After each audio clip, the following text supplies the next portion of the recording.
I'm nervous. Okay. Hey, y'all. Welcome back to another episode of Cocktail Hour. I am Meg. And I'm Nikki. And if you are a vendor for weddings,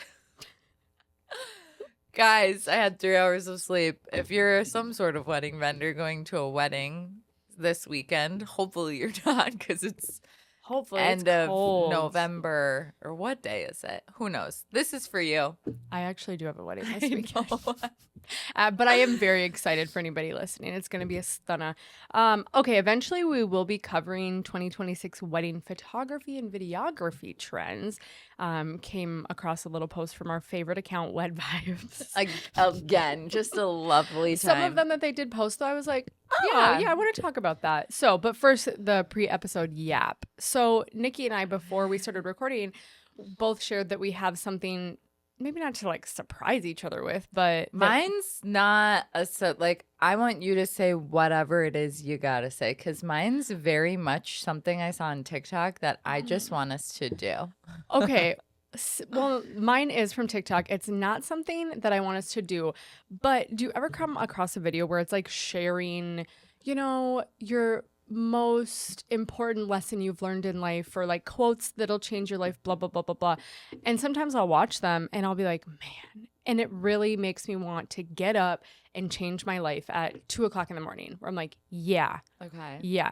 And so I came across one of these posts, and, we do a lot of like jokey, haha, hee hee on the show. And I was like, let's get it serious for a second. Okay? No, mine is so unserious. It's going to be such a great follow-up to this. It's okay.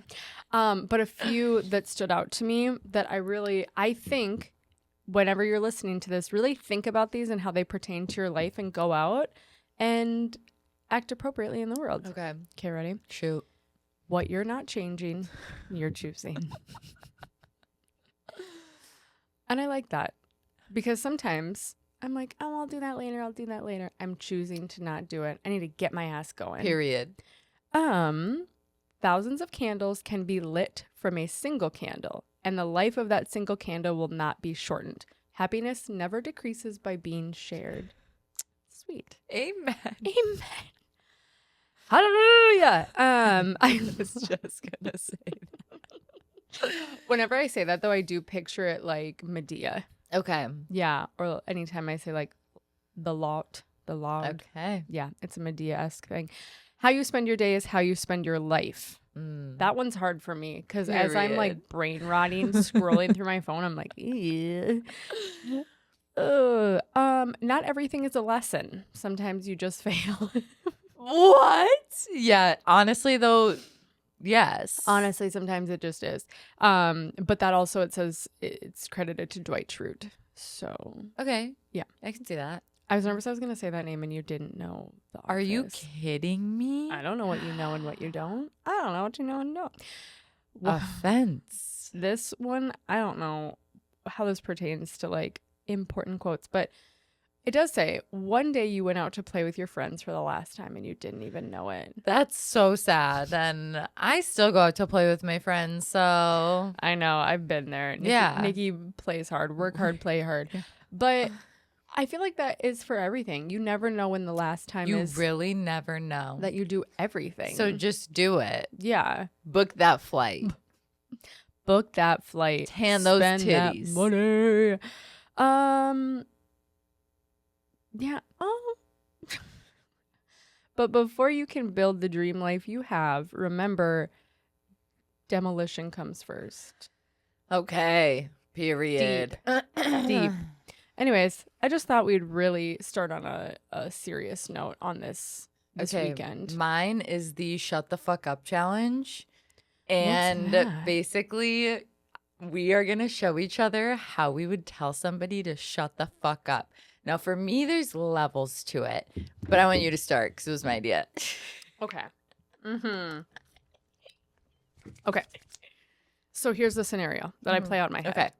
Okay. Is I'm at a bar. Okay. I'm like 2, maybe 3 cocktails in. Okay. Right? And some fat dude, very unattractive, starts. I snotted on that. I can hear him in my periph, right? He's over in my peripheral. I can hear him yelling at his girl or guy, I don't know. Okay. Yelling at his person, being rude, maybe racist, maybe like overall just like horrible human being, right? And I interject because I have no boundaries whatsoever, and I like to get in people's business For sure. in public. I don't like confrontation with friends, but I love confrontation with strangers. Okay, let me just like, okay, and I go, sir. And he turns at me and he says, what, bitch? And I say, shut the fuck up. I like that. That was a good one. I really like the layout for it. Yeah, because I think that was something that would happen. I like the build-up. I actually did interject in a domestic violence situation once at the Minnesota State Fair. The Great Minnesota Get-Together. Everybody was outside of the French fry stand. And I turn and I see this man violently screaming in his girlfriend's face, and she's like crying. I mean, he was like the broad daylight. Yeah. And people are just staring. Yeah. Staring. Like, and who I'm does like, that? Yeah. And I know, like, you know, sometimes getting in the middle is not always the best of things because it could be worse for the. But I'm like, in the moment, I'm not standing here and watching you publicly humiliate someone. Let me grab my cell phone real quick. Let me record this. Yeah, no. So I definitely got in his face. I don't think I told him to shut the fuck up. I think I said, like, get the fuck, like, back the fuck up. Yeah. I love a shut the fuck up. When I'm having fake arguments in the shower, I throw that one out a lot. Do you say it out loud or in your head? So I don't say it out loud, but for the listener, what I do is I throw that finger up. So in my head, I'll be like, yes. But to me, there's different, there's different shut the fuck ups. Like, your scenario was one, but I'm like, there's various scenarios where it's like there's different levels of the shut the fuck up. There's like the like shut the fuck up, or there's like the like when you get really past the point of return crazy, where you scream it with your entire chest. Go, shut the fuck up. Yes. So there's just, to me, I'm like, there's the mild shut the fuck ups. If it was the fat dude in the bar, for me it would definitely be like a shut the fuck up. Yeah, that was good. With the hand. I bet my dogs are listening to us right now and they're probably terrified. Just shaking, they're like, giving them some sort of like PTSD because they're rescues. Shut the fuck. Okay. When you spit with it too, it's like, yeah, top tier. One thing I'll say about my shut the fuck up, I just have to say that the calling out of the fat man is purely because it's always an overweight, ugly guy who I go, why is anyone dating you in the first place? And they're just mean. Or it's the like meathead. Yeah. Douche. Yeah. Idiot. You know who's never mean? Those 20-year-old boys we meet at the bar. 100%. They're so nice. But they're so nice. They are the nicest. Like, so what do you guys do for a living? Asking follow-up questions. And Meg's like, follow me on Instagram, you little fucking bitch. And then to find out, dude has like 100,000 followers, and he's like, okay, I'll follow you. He's like some mega travel influencer with like an amazing account, and we're just like, okay. Do you know why I pull the Instagram card a lot though? It's because when I tell people I'm a wedding photographer, yes, I really do think that they're like, okay, you're a photographer. Everybody's a fucking photographer nowadays. Yeah. And I want to be like, no, I'm okay. I'm good. I actually don't think that everybody's a photographer nowadays, especially when you meet a 30-year-old wedding photographer. It's very different than meeting like an 18-year-old, 20-year-old who's a wedding photographer. I think people are more apt to be like, oh, okay, you have like a business. Like, that's cool, that's fair. Opposed to like somebody's. That's my imposter syndrome kicking up, where every time the word photographer, I think it's because when I first became one, I had a really, really hard time saying that was my job. Yeah. Quote, job. Yeah. I was really like, I am a photographer. Yeah. I felt like such a fake, and now I'm like, no, this rules my life. I do nothing. This rules. Photograph. Anyways, do you have anything written down for an update? I do. Oh, okay. I do. Wait, is it in the doc? Yeah. As you start yours, I'm going to transfer mine. You're good. Because I did take notes this week. I just texted myself very random one-liners. Yeah. And the first thing was the shut the fuck up challenge. There is another thing called the reverse audio app. Have you seen those? Where people will be sitting together and I would say like, shut the fuck up. And then it plays it in reverse. Oh, and I have to guess. And then you have to say it how it's said in reverse. And then you play it, you play your audio to see if it matches how I said, shut the fuck up.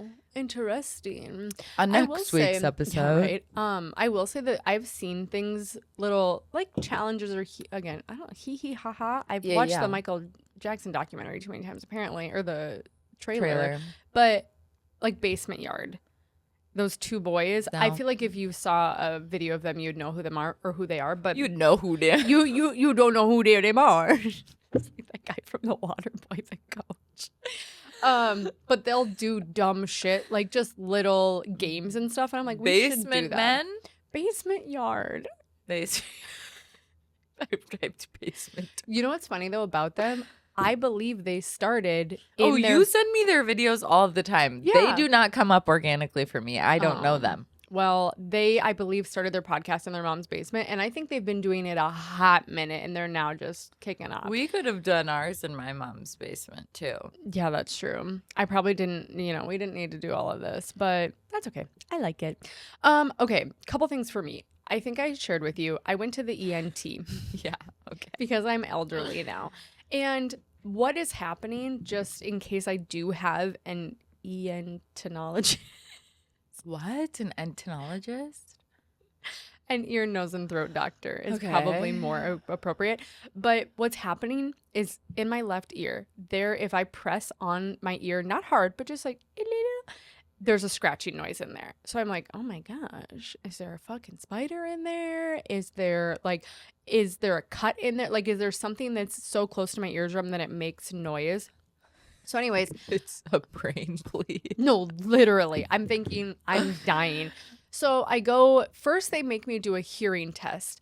Nikki, this was the creepiest experience of my life. It's not like when we were kids and they put the big things on you and you, yeah, beep, beep.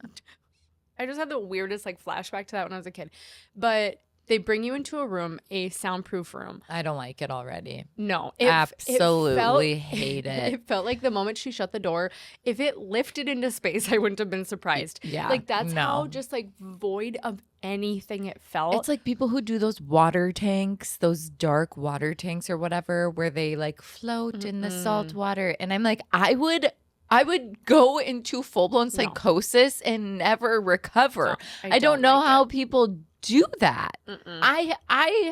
I'm not well for that. I don't like it. And before she even shuts the door, you just you feel it. It's that change of sense. Yes. And I was I don't like this.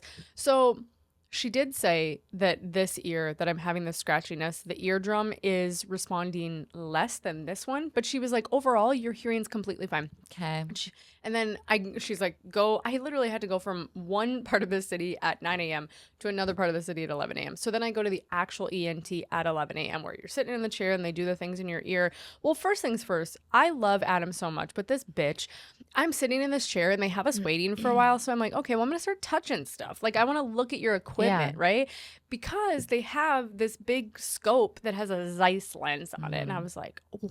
What does this have to do with Adam? I'm so intrigued. Oh, don't worry. So, but the moment you move it, the lights, so they can see through the scope, immediately come on, and they're bright, and it's this big thing. And I'm like, oh my God, they're going to know I fucking touched it. Oh my God. Adam? No, so I'm sitting there. So I push it back and Adam's just trying to stifle his laughter. He's like, I told you not to touch anything. And I was like, oh my God. I was like, that's okay. It'll shut off by the time that they get in here. And then they walk in and it still hasn't shut off. This thing is on perpetual. Forever. This light is on. And immediately they like at it, kind of just to be like, huh? And Adam goes, she touched it. Oh my gosh. Yep. Mm-hmm. That is my 40-year-old fiance. He goes, she touched it. And I almost peed my pants. I started laughing so hard. And they started laughing and it was totally fine. But I just looked at him. I was like, you know, I almost pulled a shut the fuck up on him. No, literally. That would have been like a, can you to shut the Yeah. fuck up? I was like, okay. Shut So anyways, the fuck up. I go there and I'm explaining my symptoms and they look in my ears and they're like, nothing's Looks in great. there. Nothing's in there. They're like, it's actually mental. Well, then they're asking me, they're like, you know, what volume do you listen to music on? And Adam's like, Jesus Christ. Hi, everyone. It's Meg. No, your episode has not ended. You have not gone to the next episode. I am not haunting you, but I am here to pause really quick in the episode to let you know this is precisely the time that our podcast audio recorder crapped out on us. And by that, I mean that Meg, me, put a SD card in the machine that was nearly full and forgot to format it because, well, you sometimes in this biz you just fail and fail and fail, but then we won't ever make that mistake again. So anyways, no, Nikki is not holding a gun to my head making me record this, but I was editing the episode and realized, oh shit, let me preface for the listeners and for the viewers, yes, we're back on videos, check us out on YouTube and Spotify, that we do have audio for this chunk. It just sounds like shit. But I didn't want to leave the world without this episode because frankly, I think we're hilarious. And to leave you without the episode would be a disservice to humanity. So thank you in advance for listening to this chunk of BS audio. Eventually, we do take a break in the episode, and at that point, notice that the audio is no longer working and we get that fixed. So thank you so much. We love you all more than you know, and we'll see you later. Highest decibel possible. He's like, she's not going to tell you the truth. She listens to everything as loud as possible. So, like, in my headphones, no, you're good. In my headphones, volume up as high as it'll go. In the car, if it goes to 38, I'm going to 38. Me too. And they were like, okay, I really need you to not do that anymore. Well, and weddings. Like, we are raw dogging a wedding reception where, like, I know a lot of people who wear their handy dandy earplugs. I actually did get a pair of loop earplugs, but I actually have some too for when we go to the shooting range. Yeah. Like, I could put those bitches up in my ear. Yeah. I just don't. I don't either. Yeah. Speaking of the shooting range, we went with Craig's oldest son recently. I'm going to start to distance myself from you. I don't know. Oh my gosh. The shooting range is fun. Don't Sounds be scary. so terrified. Sounds scary. Yet you want a gun. I do. Yeah, okay. Anyway, no, we're not even, like, no. Anyway, move on. We went, and I'm wearing these big headphones like these that are, like, very noise canceling. I don't know if I was, like, really close to getting my period or what, but, or maybe I'm just mentally unwell lately. Anytime the gun shot off, I wasn't even shooting it. I shot it maybe 5 times. I had to go like this. I was having, like, I am potentially somewhere on a spectrum. I'm not saying the spectrum. I'm saying a spectrum of something. Because the way that I had to physically, like, shield my eyes for a sensory block because it was so jarring was concerning. Here's my thing. I don't think I've ever had to be like, oh my god, but I jump at anything. I will jump, too. and I've never, and I even tell drama. people that they'll come around the corner and I'm like, Jesus Christ, and I've never been attacked, and I tell people that all the time. I'm like, I've never been attacked. I'm so sorry, because then they feel really bad. They're like, oh my gosh, I'm so sorry. I'm like, no. I'm just really, I don't know. A lot of it stems, more things stem from our childhood than even I know. It's trauma. It's trauma. But I was reading, someone was talking about OCD, and they were like, if you do things like, they were talking about kids and OCD, and how kids will be like, okay, I have to stay in bed, and like, I have to count to 5. I have to count to 5 till I can get out of bed, and like things like that. I used to lay in bed and think that It the Clown was in the corner of my 100%. room. But if I went under my blankets and counted to 10, he wouldn't hurt me. But then I also couldn't like have the blankets over me for too long because it was too hot. So I would have to pull them back down, take a breath, and put them back over. And I'm like, did I have OCD as young as like 7 years old? And here I'm thinking it came out of my Formed as an 30s. adult. Yeah, no. Yeah. They say 0 to 5 are the most formative years of your entire life. I actually had a therapist tell me that once when I was like 12, and I was like, I don't know what this means. Yeah. He was also a horrible person. Anyway. Yeah. He can read from a book. He knows what to say to me, but he's still horrible. Terrible. Yeah. I tried to leave a session, and he tackled me. That's tough love right there. And helped me now. Nothing bad happened after that, but... So that's starting to sound sexual. Yeah, no. It was not like that. I would have probably been able to kick his ass. He was very, old and gross. But 0 to 5, very formative years as to, how we develop as adults, which is insane. And then you Google it, and you're like, oh, yeah, this tracks. And I'm like, cool. I just never thought... I thought I was pretty normal. Oh, no. Up until, not you. Needing to be medicated. All of us. Yeah, that's fair. That's fair. Okay, so that's my ENT story. Overall, I'm probably going to be deaf by the time I'm 40. Also, this brought up a thing for Adam and I. He goes, Meg, if you don't get it together with your ears, what if you get to a point where you cannot hear anymore and you cannot listen to Beyonce? Not the absolute 0 to 100 going fully deaf. If it was between ever hearing Adam say he loved me again and listening to Beyonce. That is sickness right there. Something happened in your formative years to make you feel this way. But I feel love with Beyonce's music. Anyways, so that brought up a point though with us is, would you ever never be able to listen to music again or never be able to watch like a television show or movie? Whoa. Yeah. And it can't be the thing like, well, at least I can listen to the TV. Nope. It's either you can consume one media or the other. Well, is there music in the movies? What if I'm watching a musical? What if I'm watching Hamilton on Disney Plus? Yes. Yes, I'm able to consume it. Then I'm putting it on Netflix on my phone, and I'm plugging my phone into my car and blaring that bitch up. Okay. I'm getting soundtrack on soundtrack from every movie imaginable, So, and I'm video recording. I'm screen recording my Netflix on my phone, copyright infringement, and I'm making my own playlist. There is a way total around sense for soundtracks, but other music you will not be able to listen to. Don't say Fuck what it. else there is. Okay, that's fair. That's your opinion, and that. That's your opinion. You don't even watch watch Bravo. Yeah, that is Tamara Judge, Real Housewives of Orange County, circa 2000 and probably 8, 9, maybe 10. Throwback. So, speaking of throwback, real quick, Adam and I were watching the Vanity Fair Jennifer Lawrence Robert Pattinson interview on YouTube last night. Number one, it is a little crazy to just know who they were when I was a kid, Hunger Games and Twilight and whatever. Period. But the one thing it proved to me is that Robert Pattinson has always been and will always be disheveled.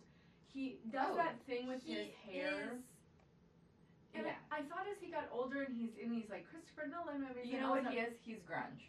He's grunge. He's grunge. But he can pull it together. Well, yeah, when you get paid $1 million. Yeah, that's fair. But I was watching this interview and Adam's like, why does he keep doing this thing with his hair and his bear claw hand? Because mama, that's what I do. Yeah, I was like, if I didn't have this on, I'd be. I was like, he's been doing this since he was in Twilight. Because I remember watching him being like, or before Harry Potter. I mean, give a shit about Harry Potter. So, Adam, I need you to tell me if you think this is a probably mean thing he said about us, or if you're like, probably this is about us as humans. Okay? Definitely then. So yes, he said he's that my op. You and I, he's an op, are like crystal knives. And I said, what the fuck does that mean? Because I like it. He talks in riddles, okay? He's like a little troll underneath the bridge. He talks to pass. Literally. I was like, what does that mean? And he goes, you and Nikki, I think it's because we were talking about how, I sent you that meme that says my you friends can't have soft friends. I can't have soft friends. Buck up. Yeah, we talk to each other a specific way. And he goes, you and if you're like crystal knives, you can cut really, really deep. You can, but in a beautiful way.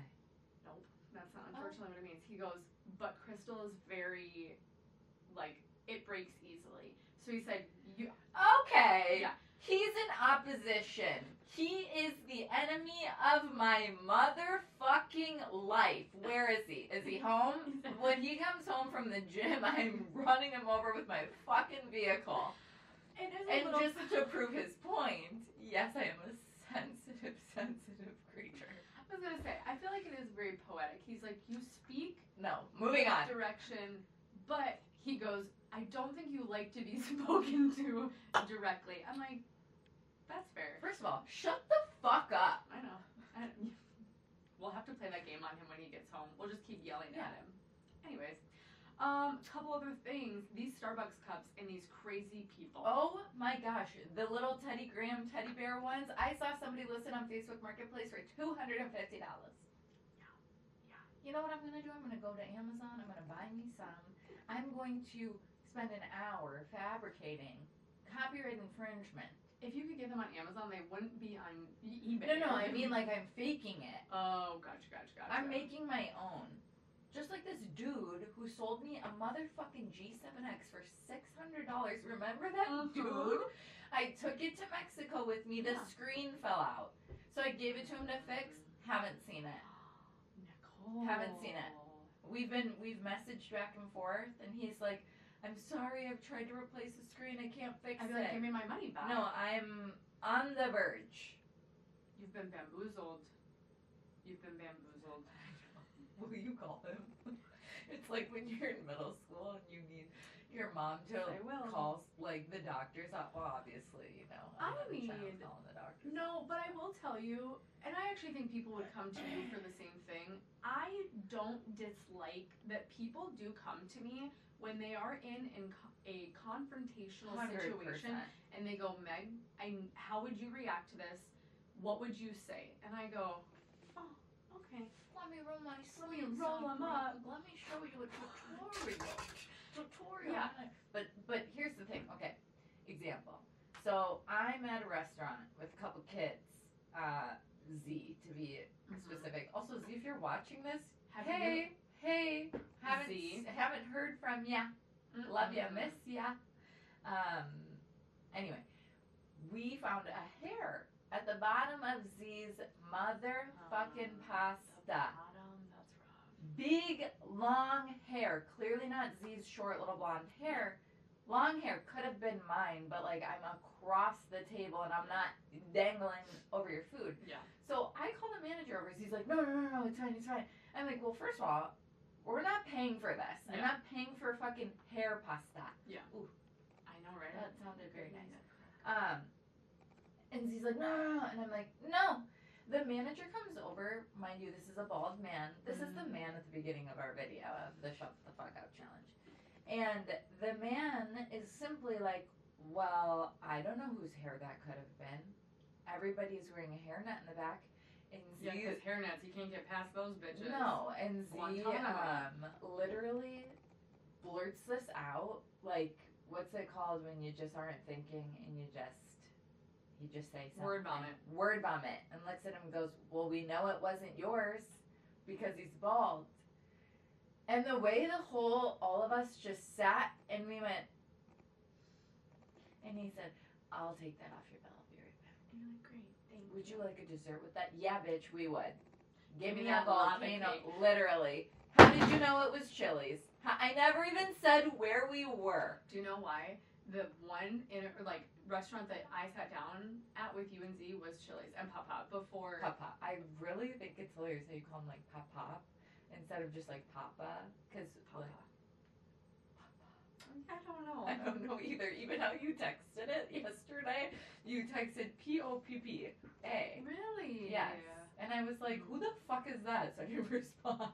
Well, sometimes you say grandpa, and I'm like, don't fucking call him grandpa, even though he's not my grandpa. Yeah. But and when I say grandpa, I'm like, my grandpa, because I don't say my papa. Yeah. I don't fuck with that. Yeah.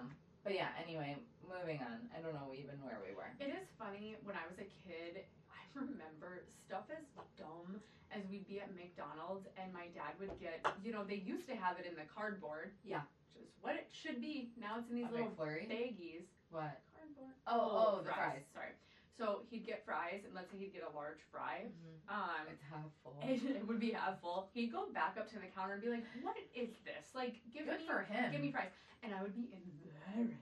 As a child, for sure. I'm like, as an adult, insane. And now, as an adult, I'm like, I'm gonna need you to fill those. Listen, I go to Chick-fil-A, I order extra sauce, and I'm paying for it, and you put 2 sauces in my bag, you better believe I'm pulling back around to the front for my sauce. Yeah. Oh, I took a sip of my Coke, and it's Coke instead of Diet Coke. I'm coming back around. We're coming back. That costs you probably 0.2 cents. We're coming back.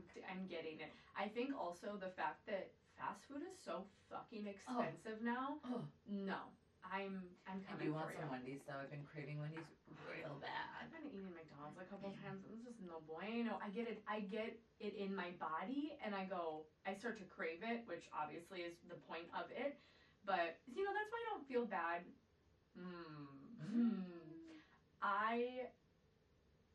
When you see people who are like, they cannot stop eating fast food, they're a larger calorie person, a higher calorie person, obese. I can't blame them sometimes. Like, it gets so in your head. It's a psychological thing for sure. The fat and the salt and everything, like, you start to crave easy it. And accessible. You know how hard it is for me to cook a fucking full-blown meal for my family of 5 or 4?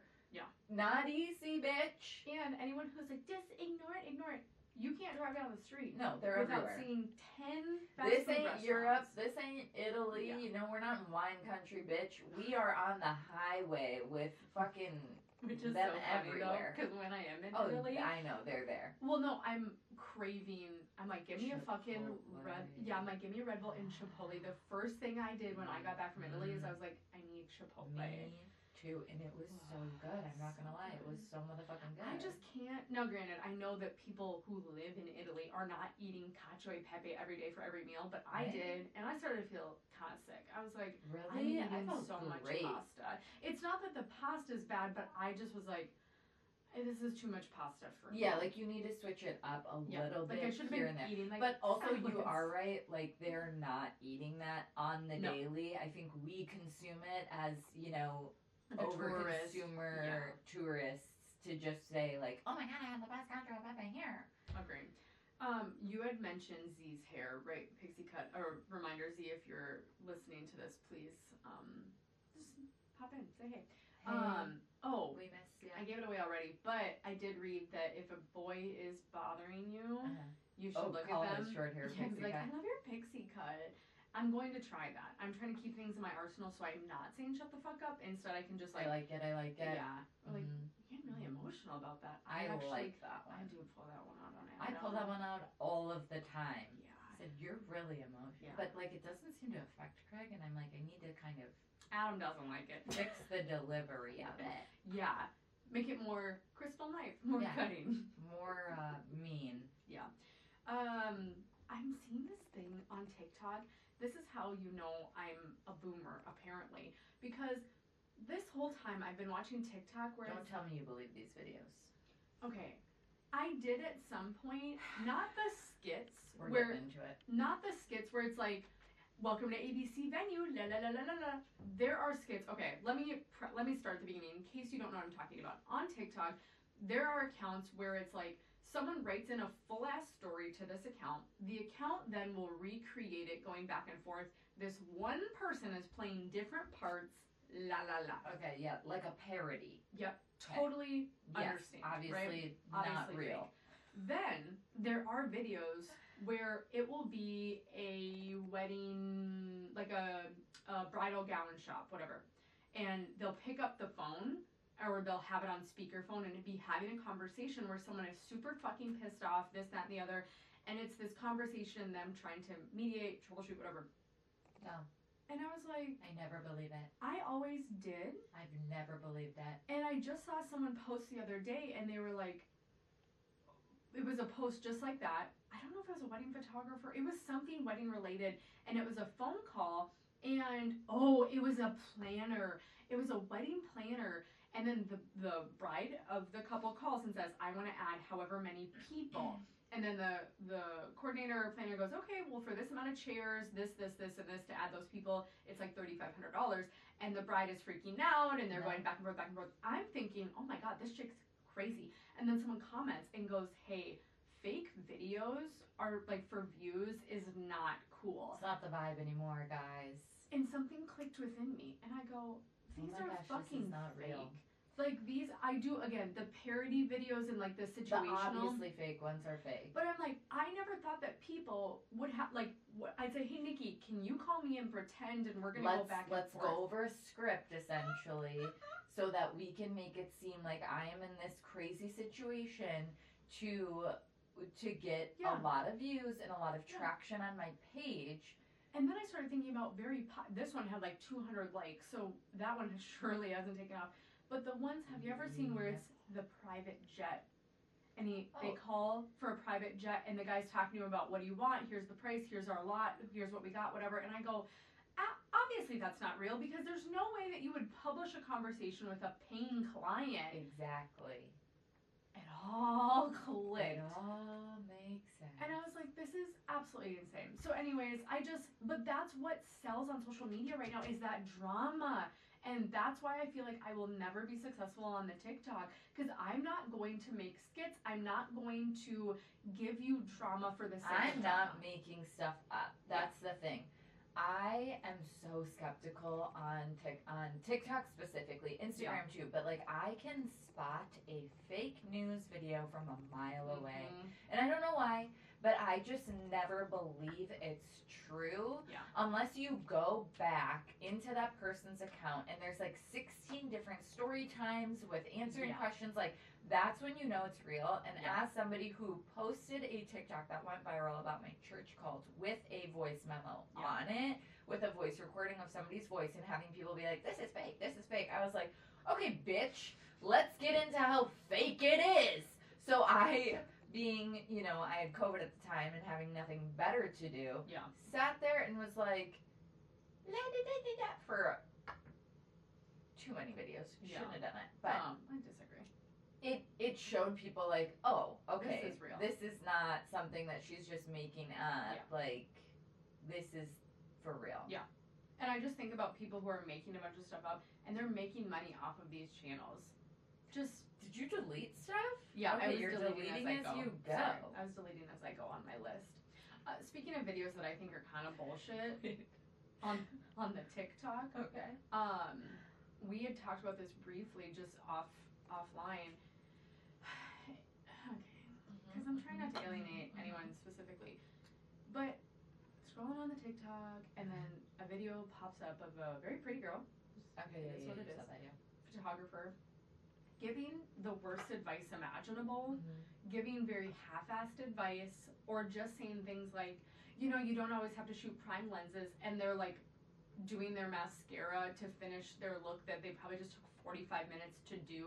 And I'm sitting there and I'm just like, but again, that's what is, I don't know if it's desired, but like, that if you're really pretty and you're dolled up, you're going to get someone to stop on your video right away. It doesn't even matter that you're a shitty photographer. It doesn't matter that your work is shitty. It really doesn't matter even what you're saying. No, it literally doesn't, because you're not saying anything of substance. And I just think it's so funny. I purposefully will mark them as not interested. I like that. Because I'm like, here's the thing, you can be hot, you can be Margot Robbie. I don't give a shit. You can look like a troll. I don't care. I would just like you to use your platform to actually give comprehensive advice and know what you're talking about. Yeah. But when you're just like, no, I'm pretty, so I know they're gonna stop and let me say something about photography that actually is not accurate, or I'm not giving the full picture or anything. Like context. You're just saying like, especially when you have such a big platform, I'm like, you are breeding a generation of photographers who do not know what they are doing. Yeah. And they're going to be charging couples, and they're like, it's just very dangerous. So I just know what I thought this said? I thought it was saying Meg dolled up photos. And so that's why I was like, oh. And it made me think of what happened at my most recent wedding, where I like to look very presentable for wedding days. Like I dress pretty nicely. I do my makeup. I pull my hair back in a specific way. I wear perfume. Like, I like to present myself in a specific way. Yeah. So that when she's standing next to me, I look extra troll. Because we are everywhere together. I'm a Rumpelstiltskin. Shut the fuck up. Shut the fuck up. So I walk in to the groom's room, who I've met before. I did their engagement session, their calls, all the things. I walk in. He's in the mirror fixing his tie. I go to set my stuff down to say hello to him, and he goes in for a handshake, and I go in for a hug because I'm a hugger. And then I'm like, yeah, I'm just gonna get some photos of you in here. Like, once all the guys get back in here, we'll do some more, blah blah blah. And he goes, okay, what was your name again? And I look at him and I go, it's Nikki. And he looks at me and he goes, oh my God, I did not recognize you. Because you look like such a piece of shit at the engagement session. That's so funny. And I was like, no, I know, I'm so sorry. We should probably present myself a lot better. I swear to God, I'll show up to engagement sessions looking like this or worse. Yeah. Like, scary. And he was like, I'm sorry, it's just been, I thought you were the second photographer for a second. And I was like, do not worry. I died. I'm like, yeah, okay. This is, get it. Yeah. No. Understandable. You are a cutie patootie when you know. I think we talked about this before, though. When Nick and I were in Vegas, Nikki can look like a piece of shit. People still stare at her. It's my aura. It really is. I have aura. Which is funny because there's been times that we're together and I'm like, fuck your aura. I'm like, I'm going to whoop your ass. And I know you've felt the same way about me. Yeah, no, literally. I have a picture of you. You're literally like, fuck this bitch. That's why my life is falling apart currently. And then there are moments where I love you deeply, where I wake up, I'm like, it's 2 o'clock in the morning in Texas, and I look up and I see you and you're like, fuck, bitches get money. And I'm like, Jesus. Okay. Love her so much. But no, people stare at you regardless of what you look like. It's that aura. So I've just learned my lesson of like, she can look good, she can look bad, people like her. It's because of that thing that I sent you, the chart of your thing. Mine said that I am within 5% of the population. Yeah. And so I might be the bottom of 5. I could look my best and people are like, there's something off about her. There's something off about her. That's not true. And I can't wait for everybody to see Meg on her wedding day in her wedding dress because she is going to be stunning, a stunner. I'm getting so nervous about all of this. Nah, I keep sending her dresses for the night before. She's ignoring them. This is the first one that you've responded to and been like, I really like that actually. If I don't the rest like it, of them, she doesn't respond, or she'll be like, wow, that girl has big titties. And I'm like, okay, well, what about the dress? But no, it's going to be great. I'm excited. I do need to figure out what to do with my hair, though. That's the last thing on my list. Yeah. And then we do have an appointment for Adam's tuck. So what else do I have on the list? Checking under the bed. Oh my gosh. Okay. I purposely don't look under my bed because I think somebody lives in my home. And sometimes I'm like, somebody is probably under my bed and in the closet. I know somebody lives in my walls. Anyway. I'll never come into your home. That shit freaks me out so much. But Adam is on a little bit of a different schedule than I am, so I do end up going to sleep alone. And the other day I was checking, every single night. This is my OCD again. Yeah. I'm checking the doors. Well, the doors for sure. I check the oven to make sure the oven's not on leaking gas all night, right? This is definitely an OCD thing. I will then go downstairs and I check all of the crevices because our room is in the basement now. And so I'm like, okay, under the bed, in the closet, in the laundry room, I check everything. And then it hit me the other day. And I go, let's say someone was in there. And I have now found them. Yeah, what? Then what? What am I going to do? Do you know what's crazy? Yesterday, so I stayed up till 3 a.m. I woke up at 6 a.m. So I've been sleeping slept for 3 hours. Clearly, obviously, duh. I was going out to my mom's car because I'm driving her car to Chicago. Driving to Chicago today. Doing a full-blown competition tomorrow. I'll ask my question after. Die. Anyway, it's pitch black, middle of the night, and in my head I'm like, what if somebody was out here? Like, I look down the street. We have one street lamp. You know, it's like eerie. And I'm like, don't look, because if I look and I see somebody, then what am I going to do? What are you going to do? Yeah. So sometimes I'll, like, let Baxter out with me at that time of night because nobody's out. But if somebody was out, that bitch will fuck them up. Well, Baxter will fuck them up. Yes, clearly. I just think about it and I go, what will I do? What would you do? I almost think it would be better if you're gonna kill me, let me be sleeping. 100%. And just I don't want to know. I don't want to know. I don't want to be scared. I don't want to be running from you.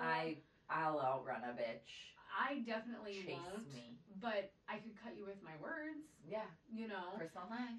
So I don't know. My mom used to sleep with a knife under her pillow when she lived alone. And I used to think that was so dramatic. And now I'm like, no. You should do it. I don't know why you're not. I did it for a long time. Because I just feel like I would be the person to stab themselves. 100%. Yeah. And I don't want that news story out there. So. Well, you probably wouldn't die. What are you going to do? Like, stab yourself repeatedly? No. You would, like, cut your hand and go to the hospital, bitch. I know. But, okay, last thing for me for pre-episode yap is I feel like I'm in the wrong industry. I absolutely love what I do. I am good at what I do. I can admit that. I know I struggle sometimes admitting that or thinking I'm successful, but I know I'm good at what I do. However, if I could go back, I would do something where I could pull gunk out of people for a job. Oh, me too. Blackheads. I love those. Earwax. Oh my god.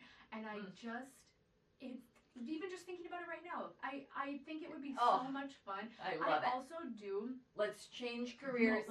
We'll go to school together to be dermatologists. I would do it. However, I do think I just like doing things repetitively with my hands. Yeah. So when I was in high school, I used to work at Burger King. That was my first. The BK Lounge was my very first big girl job. Going after this? The BK Burger Lounge. King, bitch. Have you ever tried their French toast sticks with their syrup in the morning? Oh, that shit hits different. Don't be blasphemous against motherfucking Burger King. Anyway. I think I just ate them so much as a teenager that I... They're vegan. They're vegan. What does that have to do with vegan? So what were you saying? I'm gonna get that as a tattoo. So what were you saying? But let me say something though, not about Burger King. I don't like any fast food breakfast. Not a single one. Yeah, that is part of your mental illness. That's a symptom. It drives Adam crazy because when we're on a road trip and he's like, you want to stop? I'm like, I hate it. A Dunkin' Donuts croissant, a Burger King croissant. Did you sandwich? See that a Krispy Kreme? Yes, I did. Yes. Yeah. I'm gonna finish my sentence only because some people might not know what I'm talking about. I don't even know what the fuck you're talking about. No, there's a giant Krispy Kreme that just opened. No, in Minnesota. I know what you're talking about. Yeah. Here, previously to the Krispy Kreme Burger King comments, couldn't tell you what conversation we were on. Yeah. Okay, so I started working at the BK Lounge. Okay. In Hands. Hinckley, Minnesota. I want to call them out because the reason I got the job is because the manager played poker at my parents' poker table. I mean, no, she was crazy, but she used to play poker at my parents' poker table. They, dealt for a casino in the area and knew this person for years. So then when I became of age to get a job, they were like, I have a teenage daughter, so I went and worked there. Terrifying. Number one, the kitchen was full of old men. You're talking about Burger King. Okay, anyway. I'm not. I thought you were going to say, like, infestations of Oh my gosh, flies. No. Tell me it was the cleanest fast food restaurant. It was the cleanest. Oh my god, you gotta lick the floor. But the cooks were all, like, older men who loved to talk to younger women. Of course.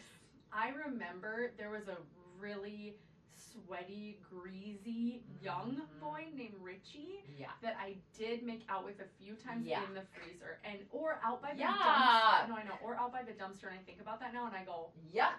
What the fuck was I doing? Yuck. I know. So anyways, I remember working there and I was at the register, your first few months, and I hated my life. Get me in the kitchen where I'm repetitively like making burgers. It's like that game. And being complimented by nasty old men. Mm-hmm. It's that game. What is that game on the Nintendo Switch where you can like put together dishes? Is it called like I don't know, cook but I off know or what you're whatever. talking about. Yeah, it was real life. You wanted to be it was so SpongeBob SquarePants, flipping Krabby Patties. It was so much fun. And same with Starbucks. I worked at Starbucks. On the register sucked. Being on the bar and getting in like a good mode. That's why we could never have an office job. I did that for 10 years. Oh yeah, that's true. I don't know how you did it. I gained 100 pounds because you just sit there all day, every day. I hated my life. I could never go back. And that's not to say anything, to anybody who's office listening. Jobs, no. But once you do what we do, if my business failed, I would just start a different business. Well, even working in healthcare, I'm like, it's so different on a day-to-day basis. I'm working with different people. I'm using my hands. It's interactive. It's mentally stimulating. It's not just sitting. Yes, I couldn't do it. But I will say that I really yearned for that job because my younger years were so chaotic. Yeah, that makes sense. When I played, I was playing that I was a banker and that I could just sit at a computer and be normal. Yeah. And then I got the job and I was like, okay, well, crazy parents aren't great, but also desk jobs aren't great. And that led me to this. But all that to say, what I was saying is I really feel like working with my hands, pulling gunk out of people, I love that so much. Is where I want to be. So if we could go to medical school. You don't even need to go to medical school. You can go become an advanced practice esthetician. Skin Distillery, shout out to them, SKYN Distillery in Deep Haven. Emily and Melissa, they started as makeup artists in the wedding industry, and they noticed that there was a need for women to have better skincare routines for wedding prep and stuff. So they went to esthetician school. They now own their own beautifully curated in Deep Haven, spa. I can only imagine. My gosh, it's gorgeous. They have the infrared saunas, they have beautiful rooms, they have like pop-ups all of the time for like new moms or women, like brides. Actually, I met one of my brides there at an event. And so we could just do that. Okay, 16 months I've looked into it. I've looked into it. I feel like if there's a different job to be had, we might have looked into it. Which 100%. Is funny. Let me say this though, because like I said earlier, not because we hate weddings, we love our job. Love my job. But there's always just more to do. Yeah, I'm also always in that mode of like, what else can I do? Because I never dreamt that I'd be a wedding photographer. Yeah. This is not something that I like dreamed of when I was. That's why I'm playing barista and loving it. Yeah, loving it's just fun to find things that you enjoy doing that aren't just work. Yeah, and the moment it becomes keeps work, you going. Yeah. Last thing I want to say before I pass it on over to you is I did get a new camera, even though I tried really hard not to buy any more gear this year. But I did pick up the Fujifilm. I'm looking at it. She's so pretty. The Fujifilm GFX 100 RF. So shout out to Fujifilm. Essentially, if anyone knows the Fujifilm X100 5 or 6, the tiny little travel cameras, this is that. It's a little chunkier, but it comes with a sensor that they have on the medium format cameras. So essentially my GFX medium format camera and then the Fujifilm 100, whatever, X106, it's right in the middle of those two. So this body, but this sensor. And I got it for travel photography because I just can't I don't want a giant thing. And by travel photography, I just mean my personal trips. Yes. I cannot be bringing mirrorless cameras with me all over the place.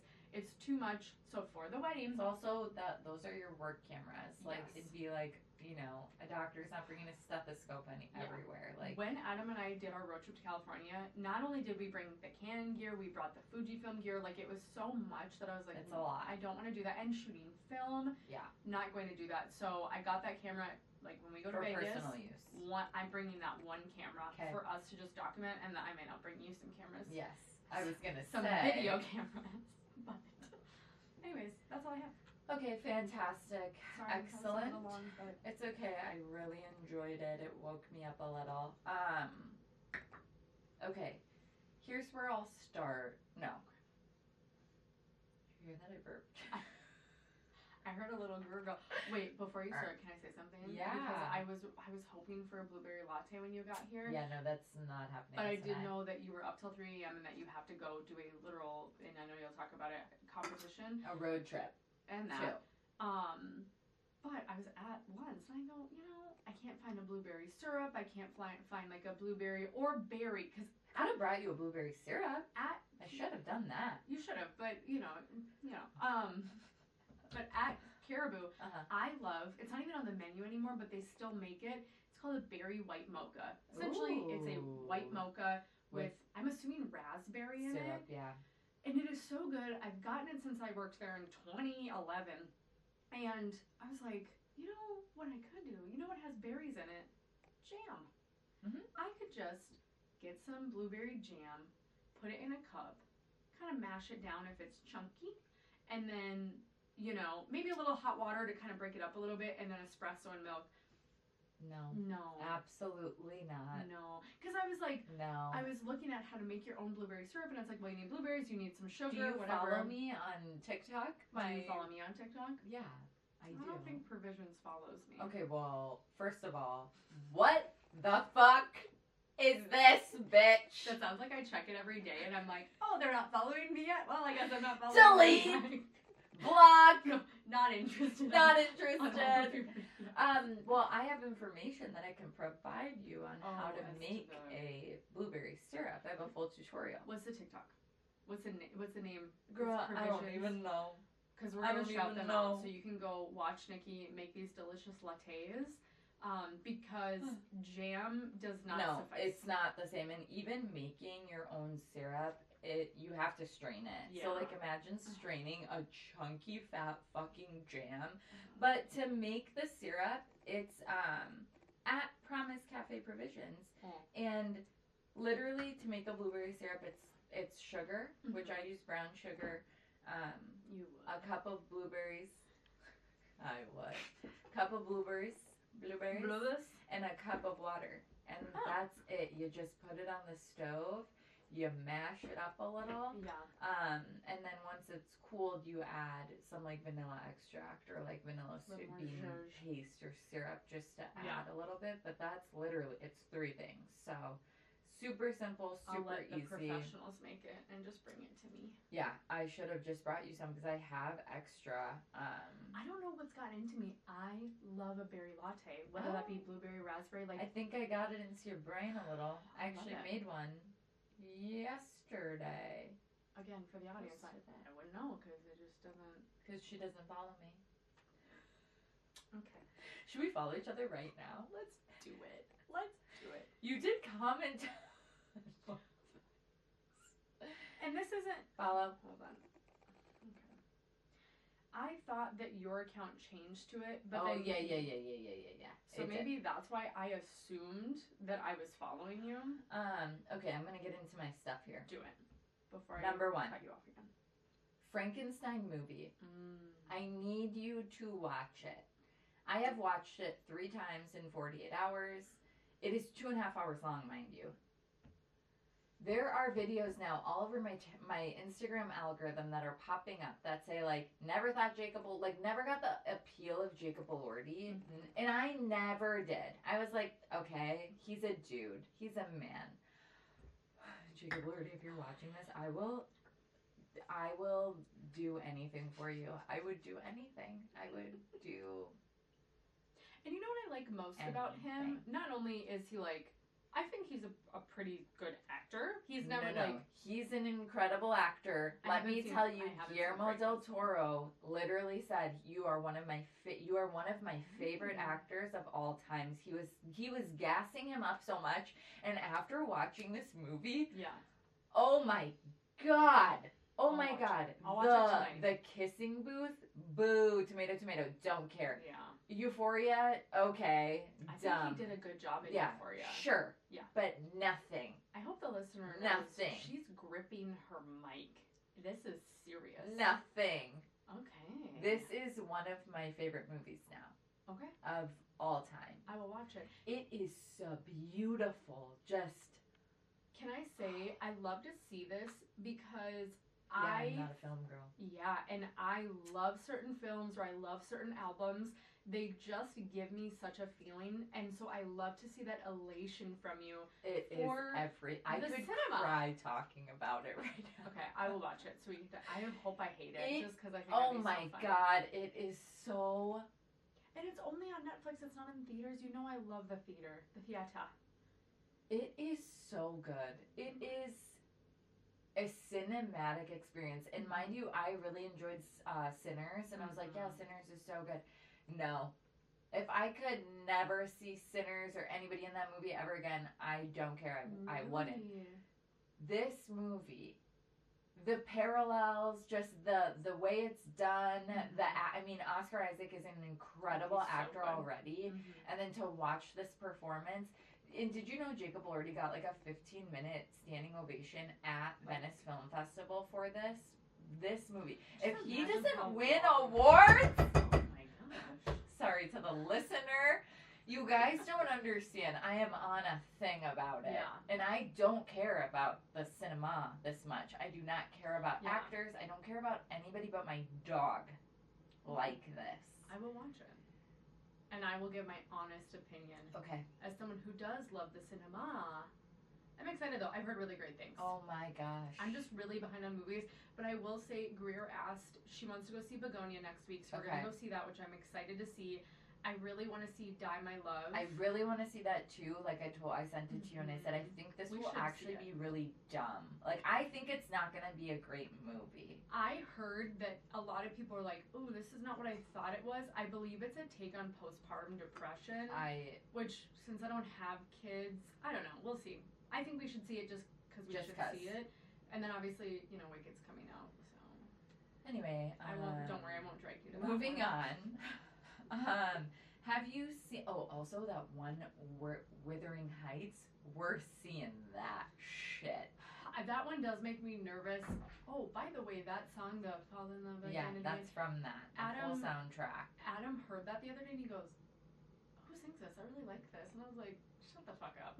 Literally, so mean. I was like, "No." But the trailer looks so good. I'm worried that the movie will not be good, but the trailer... It's very loosely based off the book, too, which people are like, I read the book and I'm not into this. Okay, nobody asked you. I don't care. When does that come out? Don't know. Okay. Anyway, do you know what Substack is? A Substack? Do you have a Substack? No, I've heard that phrase before. Okay. Find it on my Substack. It's 6'7" to me. It's Group 7. You're not here to educate it. No. You're here to okay. I'm here to inquire. Yeah. No, I don't educate either. I don't know what's happening. We are simply uneducated. Okay. So if anybody knows what a Substack is, please To me, comment. it's like a Reddit, I'm guessing, That's right? what I always thought. Like a Reddit. But do you have your own website, or is Substack the website, and then you have like your own Reddit forum on the thing? Yeah. That's how I feel. Here's what I'll also say. Reddit, untapped resource. When I have questions... Untapped resource. Yeah, I'm no longer Googling. I'm going to Reddit and I want to ask questions. I go to TikTok first. Fair. But people will give you their honest opinions on Reddit. Because, at least to my knowledge, they're not making money off of these reviews. Yeah. They're not, they are telling you exactly what to do. And they have the info, because I was watching The Real Housewives of the Orange County, and one of the women they had pulled up that they were like, you liked all of these racist, homophobic tweets. And they wouldn't show it on TV. Everything was blurred. Yeah. So you know where I found all of the tweets that were liked and all of the Instagram posts that were liked? Reddit. Yeah. I Googled it, and that was the first thing that came up. So I was like, you know what? Untapped resource. Yeah. I like Reddit for information. Agreed. The Northern Lights. Oh. Everybody and their mom, except for Meg, saw the Northern Lights. I tried. No. Shout out to my friend Steph, because she called me. She doesn't even live here. And literally was like, you need to go outside and look at the Northern Lights. Mind you, I had to pause Frankenstein for this. Oh my God. I'd already seen it. Also, we live in the city, so I just always assume, me too. We're too close to the light. Where I live I have a billboard in my backyard. Not a regular one, digital billboard, literally, that I can see. Sometimes I'm like, oh my God, what is that? And then I'm like, my movie's on. So I'm like, Stephanie, there's no way I'm going to see anything. So I open the front door, nothing. I go to my backyard.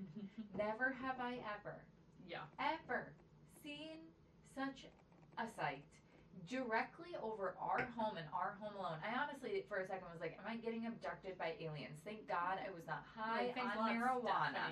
Because I literally would have been like, oh my God. Like, I would have gotten scared. I would have been afraid for my life because of how, I mean, I sent you the photos. Yeah. Because of what it looked like. Only right above our house. And then, you know, it was just beautiful. And then it traveled northwest.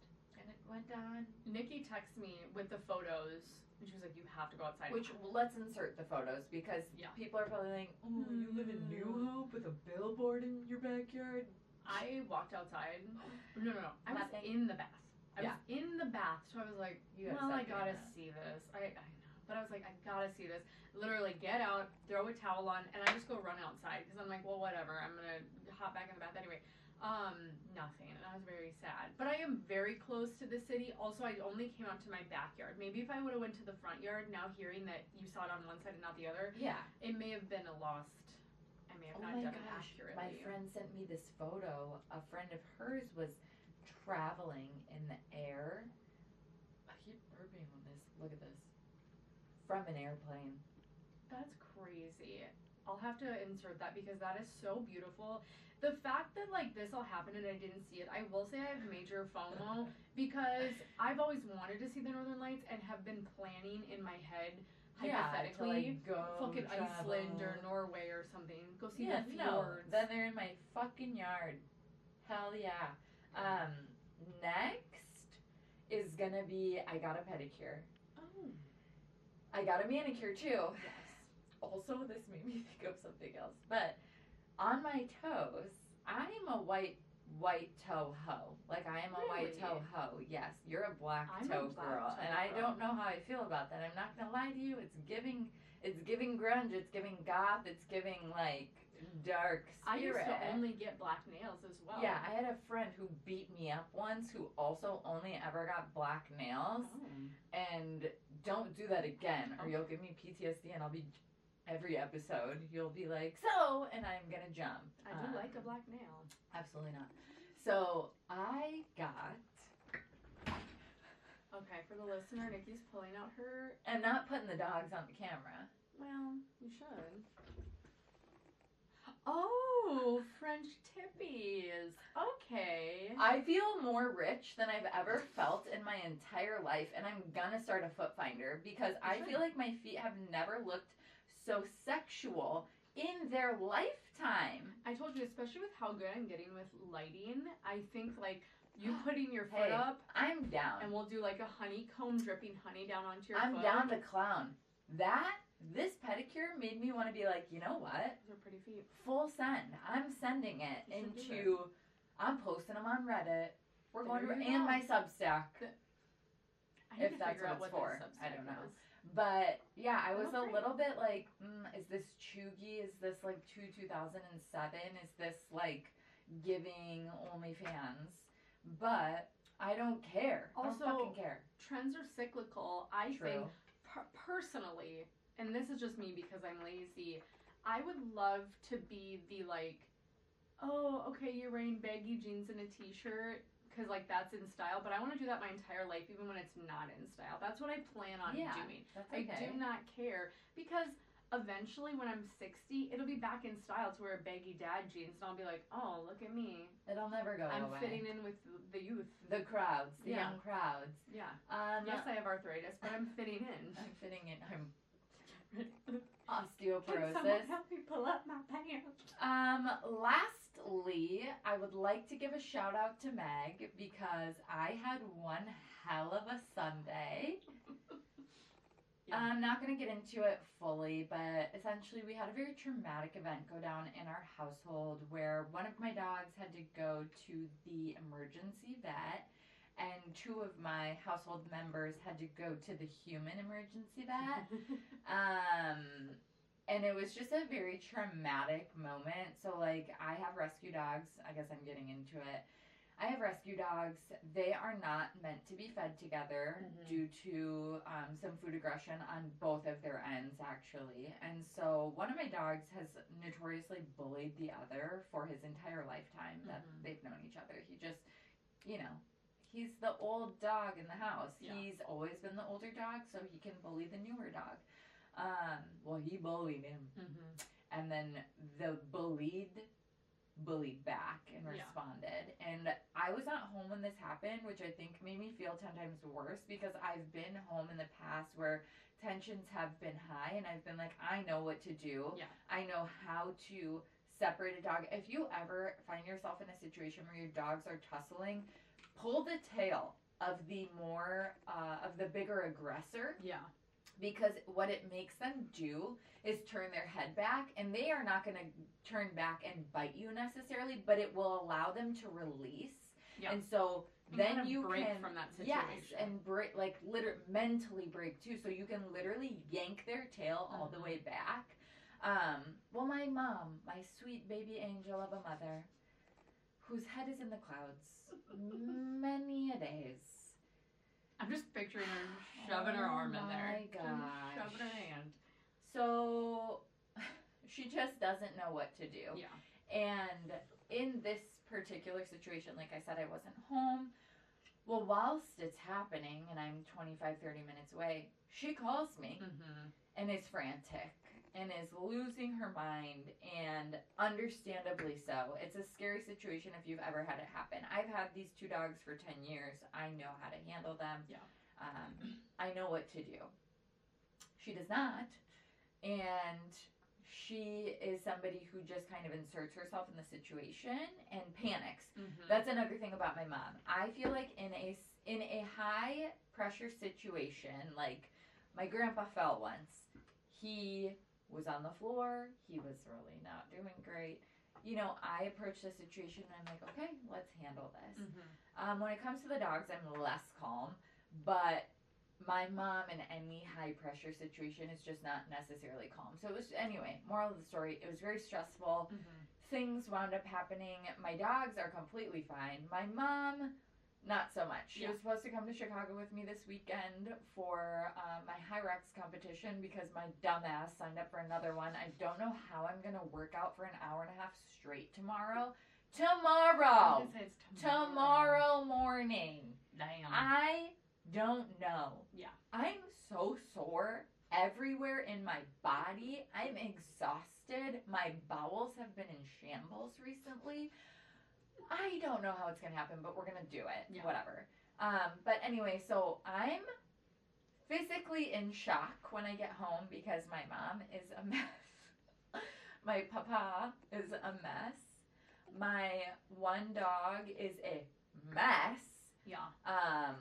So I show up at the emergency vet and I have a job the following day. That was a volunteer thing that I was helping a friend with. And so I'm texting Meg like, hey, any chance you can go do this for me tomorrow? Like, associate, I'll pay you, whatever, because I can't, like, with everything going on. And unfortunately, you couldn't either, and a couple of other people were not available on such short notice. But Meg calls me, and I'm physically in shock. I was sitting there, the staff of the vet probably were like, we need to get this girl a chair, a water, her own IV drip, and a Xanax. Because I was not well. Well, it turns out the dog's fine, $1,000 later, whatever. Yeah. But Meg calls me, and I'm like, yeah, no, I can't talk right now because I'm going to lose it. So thank you for calling. Well, she has my location, so she was like, all right, well, I'm just going to show up. Yeah. Which I really did appreciate. Like, truly, I'm going to get emo. Don't get emo. By the way, Nikki and I are very close friends, but we're not the most emotional friends with each other. And, but I'm not with a lot of my friends, you know, like... Again, I think that's just our childhood stuff. Totally. But, like, my sister and I don't hug. It's very weird. It would be a weird situation to hug. But I knew in that moment, like, calling you, you talked for about 10 seconds, and then you were about to cry. And you're like, I gotta go. And so I was like, okay. So, like you said, I had your location, and I was just like, I could either sit home and check on her later, or I can just go. Even if you wanted me to leave, I was going to leave. I was like, I was fully prepared. I even brought my laptop because I was like, well, if Nikki doesn't want me in the room, because that's what I thought it was going to be, like a room, I was like, I'll sit in the lobby and I'll just like, I'll sit on my computer and wait for her to be done. And so I was happy that you weren't like super pissed when I got there. No. Because it was definitely crossing a boundary, but I also was like, if her mom and papa are in the hospital, Craig's not there, she's alone. Oh, yeah. I kicked Craig out of a vehicle because I had to I was like, get out. That's a whole other story. But no, I did really appreciate it because I am notoriously somebody who, and this stems from childhood, and being an only child, tackling everything on my own, it has been my MO. Yeah. And like, you know, being raised by a single parent who has a drug addiction or had a drug addiction, I'm not telling anybody anything. Oh, no. And then being in a cult where the actual MO of everything was like, well, don't tell anybody anything because, like, then what happens when you tell people the truth of, like, what's going on or what you need is that, like, the situation becomes very real, so you just bury and hide everything. Yeah. So the fact of the matter is I was like, okay, it is nice to have people show up for you. It does mean something. Especially not having to ask. Yes. And that's my thing, too, is, like, I try to never ask or ever expect anything from anyone because I don't want to be disappointed. Never ask for help. I don't want to ask someone to be there, but I think about things, and I'll give you an example. When we went to Vegas, and it might have been small to you, but, like, I still wear my bride socks that you got for me, or like the little bachelorette t-shirt, so even though I was like, we're not doing anything bachelorette related, the fact that you still like brought a little something made me feel like more seen. And I was just like, okay, it's these little, not microaggressions, but like these little micro activities. Micro actions. Yeah, micro actions. I'm just showing someone like, hey, I care. Yeah. I'm here. Let me know if you need me. But like, I really appreciated it. So shout out to you. Yo. Because that was a stress. I mean, I'm like, man, can I get a fucking break? Yeah. Lord, like, what is going on? Yeah. God, seriously.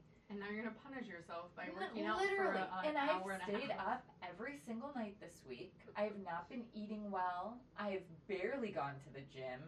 My mom had to get stitches in both of her ankles, so she's been bedridden. Yeah.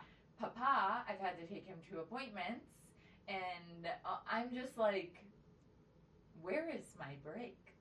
That's rough. I'm going to Miami next week though for a few days, so there is my break. That's gonna be so much fun. I've never been, so I'm really excited. Like my friend who's gone quite a few times that I'm going with, she's like, you're gonna love it. Yeah. Because you're gonna love it more than Vegas, I have to be honest. Really? Yeah, because you'll literally be able to walk down the street, like you'll walk down Ocean Boulevard or whatever with alcohol. There's hot people everywhere. And you're right on the beach. I love the beach. Yeah.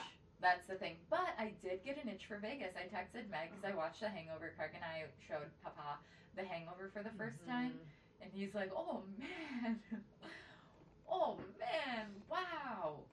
Also, if you don't know my grandfather, I'll just play a quick video because I know this episode's already getting long. But, like, this is him getting his... Nice. Hey, 91 years old. Crazy. Look younger. Sorry. Looks nice. Yeah. I like it. I love Papa. I like it. Took him to get a haircut after his doctor's appointment on... He gets haircuts? Oh, he has, like, long hair. He has a lot of hair, yeah. When they cut his hair, and I was sitting in the doctor's office with him because he's getting a Washman stent placed in his heart in January to prevent strokes. Because he's not gonna die, you guys. I was like, how old is he? Listen, you guys, here's the thing about Papa. He's not going anywhere. He's like Harper the dog who's almost 16 years old. They're not dying. Like, we live in the house from Encanto that's magical and keeping people alive. The candle is burning. Even the ofrenda, your grandpa he's just gonna sit on it for the rest of his life. He's gonna be like Elf on the Shelf. I'm gonna plop his ass up there. He's not going anywhere. So, in order to, here's the thing, if he were to have a stroke and then still live another 10 years at the age of 90, I wouldn't be able to work. Yeah. Like, my life would look significantly different. It would be like having a newborn infant. He's already like having a toddler and but like 150 pounds. Yes. Like, yeah. 129. Oh, Yeah, okay. he's so tiny. He's so tiny. dainty. Because he's like 4'11". So Yeah. like that would significantly change the lives of my mom and myself. Yeah. And so in order to prevent that, we're like, well, why wouldn't we just be proactive and say like, if we can do something to help you have, you know, if you're going to live for the next 10 years, because our family lives long. His sister lived to be 96 or 97. My grandma's side of the family, if my grandma hadn't gotten cancer, she'd live to be 100. Yeah. Her mom lived to be 102. Her sister was like 100. My great grandma's brother was like 106. Her other sister was like 104. Like, we have longevity. So what you're saying is like, yes, when you're old, I'll help take care of you. I was gonna say, don't worry, I'm sure I'll die when I'm 65. I'll barely make it out of retirement. At the casino, at the slot. I'll die at the I did slot. see a man die in Vegas on the casino floor. 2 people. Yeah. What the fuck was that? Well, 2 things. Number 1, that's how you know I'm cynical, because my first reaction to you telling me about getting your grandpa stent, I was like, why would you do that? Why are you trying to prevent this at this point? Which is so cynical. But I also do agree that, like, if he's gonna be kicking for a long time, let's make sure he lives the best life possible. And if something were to happen, yeah, selfishly, like, that's on us. Yeah. That's on only me and my mom, which is you're not the dumping him in number a one house. reason. Well, yeah, we couldn't do that. I quit my job when my grandma got cancer and took care of her on hospice until the day she died with my mom. We both did that. But, like, I don't even know what I was going to say, but it would just be a life-changing event. Like, I do believe, actually, my grandma is 90 or in her 90s. So we might be old baddies together, and our men will die far before us. Not only are they older, but I do feel like they carry a lot of stress on their shoulders. 100%. I think they'll die early. 100% agree. But I did tell Adam I'd rather he die tomorrow than die when we're like me too. 60 or 70. Then what? Like right what now? What am I supposed to do at that point? Hello? But now, life insurance in Vegas. Oh man. Listen. But back to Vegas. I could always go to Vegas. All right. Always. The one regret I have, which I don't really have, because I think we really had a good time. I liked our pool day. Like, I had a good time. I do wish maybe we were there a day longer so we could have walked the strip. Yeah. That's the one thing we didn't do. But maybe also, gone to a Magic Mike show. Yeah. I've been seeing a lot of magic on my TikTok, but not just that guy that I sent you, but like bachelorette party magician. Yeah, no, and they have so much fun with that. I would like that. Not a bachelorette party, just a magician. Let's have a magician on the show. We'll put him in this chair. That would be fun. Could be incredible. Could be dumb. But before we get into our quick story, because I have to leave in 30 minutes to go drive to Chicago. Yeah. Are you leaving right from here? Or are you yes. going home? Bags packed. That's why. You know what's crazy? You're checking the doors 15 times. I left 3 car doors on my mom's nice car that I'm driving to Chicago wide open all night. All night. Because I went to my car to grab my shoes, transferred them to my mom's car before I went inside to pack at 2 a.m. Craig wakes up this morning, he comes in and he goes, honey, where are the keys to your mom's car? And I go, why? Like, I don't know. Why are you waking me up? Literally, which good thing he did, because I had to get up. But I'm like, I don't know. He goes, well, you left the car, like, you left the doors open, so I want to make sure that it runs. That is so funny. Why are you taking the Lincoln? Because it has more miles on it already. I don't want to add miles to my car. Yeah. Like, it's brand new. You know, I'd rather just take hers, and it's got I've driven that car to Chicago probably 10 times already too, so like I know how it drives there. I know all the ins and outs about it. I also canceled my hotel last night at 11:42 p.m. Are you driving home after the competition? No, but I canceled it because I realized it was a 50-minute walk to where we're going. And we're not, like, it's a 10-minute Uber, which is totally fine. But if I want to be close to anything, I'm not walking 52 minutes to get to the competition. That's so I've fair. changed hotels. Yeah. But anyway, before hopping into the Do you have to story. pee? Yeah, do you see me? Oh my God. I I'm was not, wow. Yeah, go pee. My medication that I'm on, I've said this on the pod probably, it's a diuretic. Yeah. So all I have to do is pee, and I chugged this. Yeah, that's fair. Go pee. Be right back. I just looked down and it was not recording anymore. So, we'll see what needs to be cut. I thought we'd be able to hear it when it wasn't recording anymore, so I didn't even like think to keep checking it. Should normally cut out. But So hopefully. it's recording now. Shut the fuck up. Shut the fuck up. We might need to put that on the table next time. But we are recording now for sure. So we'll see. It literally, I just checked it a little while ago. It was recording. So if anything did get missed, it wasn't a lot. The dog biting story, which is totally fine. But, so good. You're going to put your headphones on? No, because what good will it do to me? Yeah, my ears definitely hurt and need a little break. But anyway, we're back. We're back. I was going to say something too. What Now were we that we're talking about back. before? Vegas, High Papa Rocks, being old. Papa. I don't know. I was going to say something. When I was in the bathroom, I was like, I should say that. I remember. What? I have a new tick.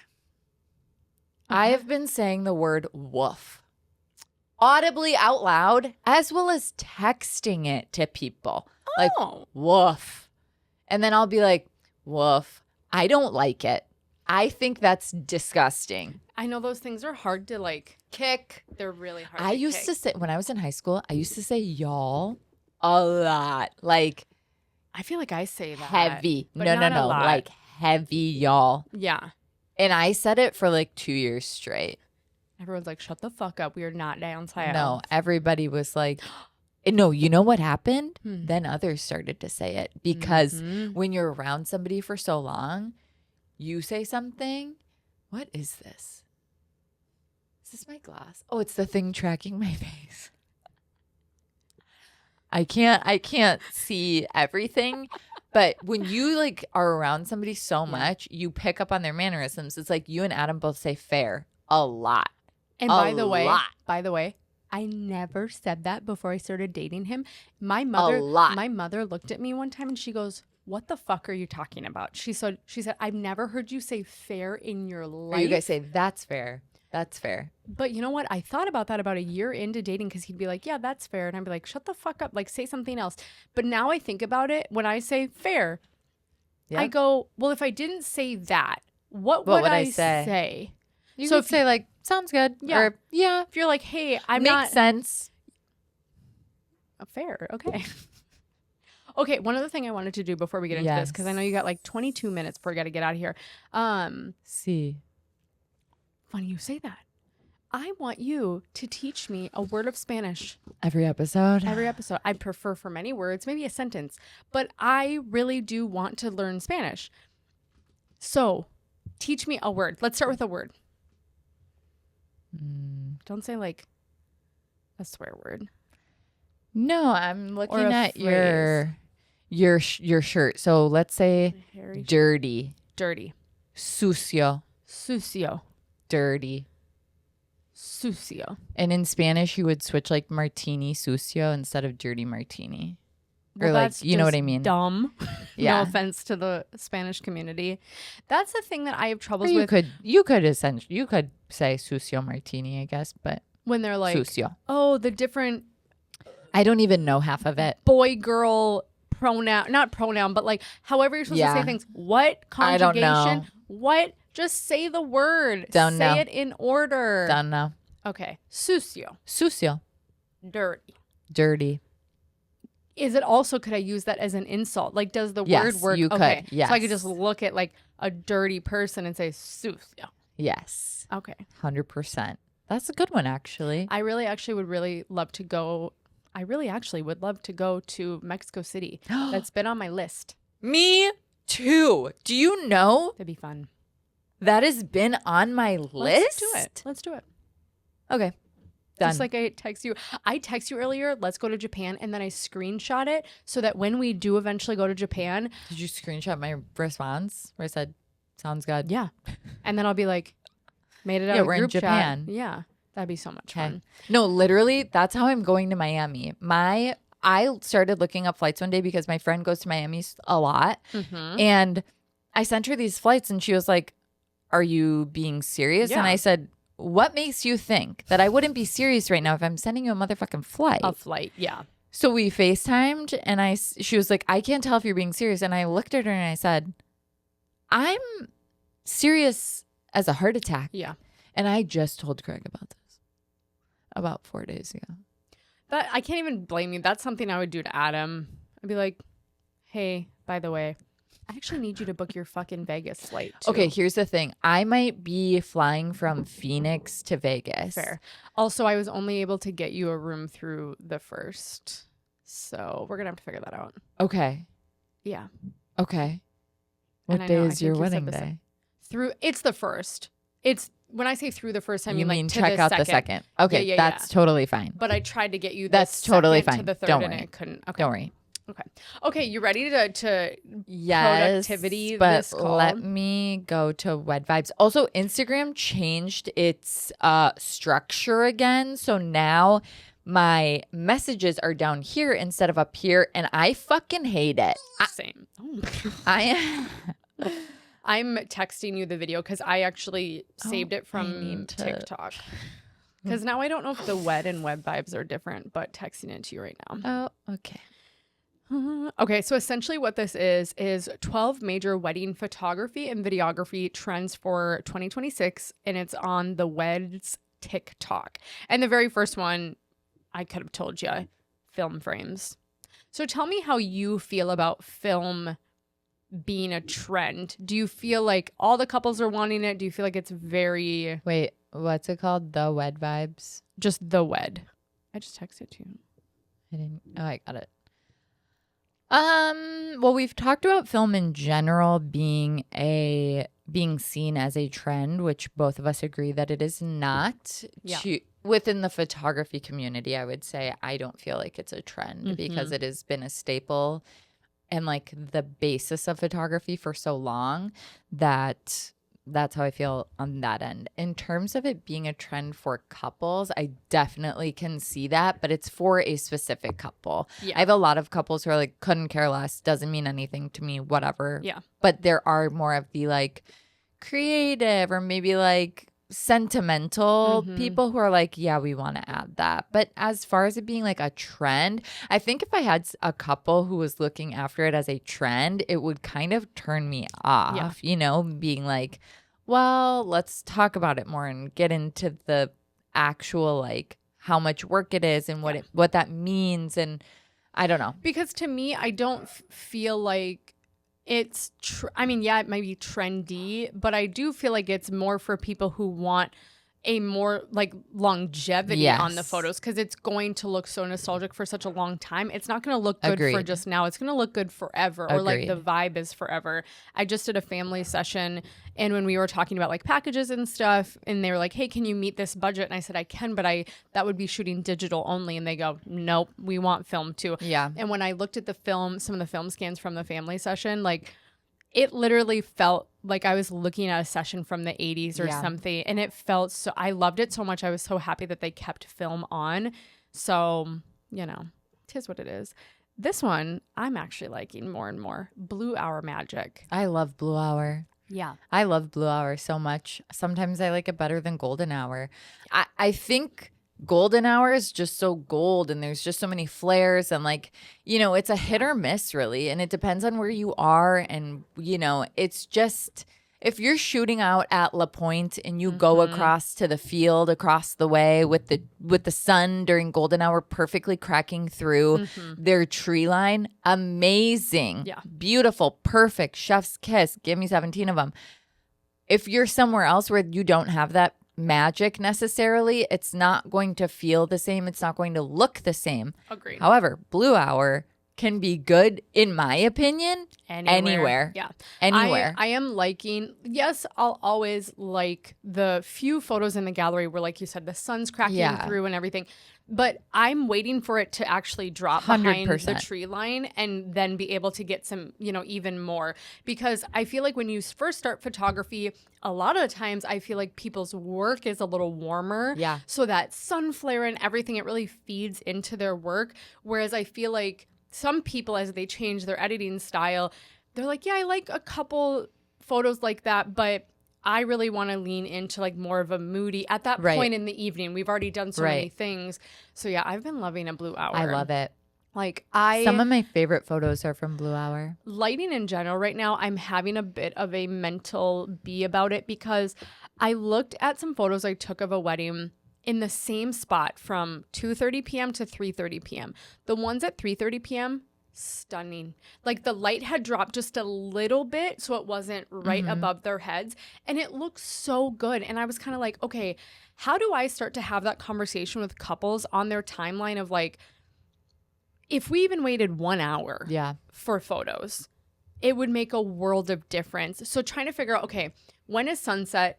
When is the sun at the highest, and how to feed into later in the day, because the photographs look so much better. So much crispier. Yeah. And I'm also trying to figure out a way that this would work to do like, okay, you do your first look and you want to take some portraits. We're taking 5 minutes worth of portraits. Yeah.